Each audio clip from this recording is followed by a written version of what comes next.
Inilatag ng Migrant Workers Department ang kanilang mga napagtagumpayan para protektahan ang mga overseas Filipino worker. Yan ang ulat ni Bien Manalo.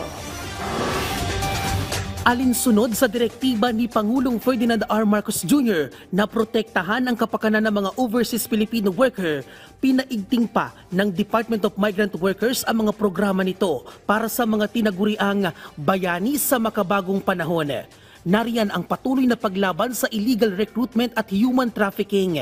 Katunayan, nasa mahigit 2 milyong kontrata ng mga OFW ang naayos na ng DMW. Higit 70,000 illegal recruitment sites ang na-takedown ng ahensya. Aabot naman sa higit 20,000 OFW ang nabigyan ng legal assistance. Binigyang prioridad din ng ahensya ang Action Fund na may pondong 2.2 billion pesos. Nasa 135,000 na mga OFW ang natulungan na sa pamamagitan ng Action Fund.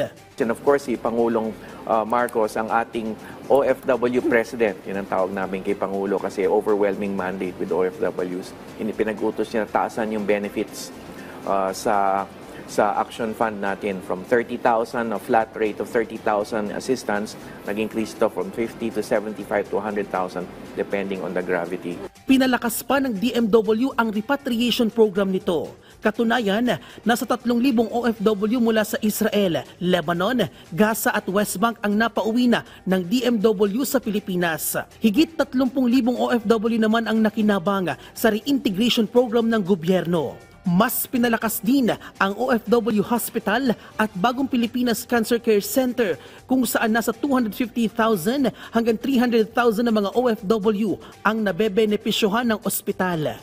We were able to secure the safe repatriation of 3,000 workers from Israel and Lebanon and Gaza and the West Bank safely come home through an whole-of-government approach. Mas pagtutuunan pa ng pansin ng DMW ang pagtataguyod ng bilateral agreements sa iba't ibang bansa.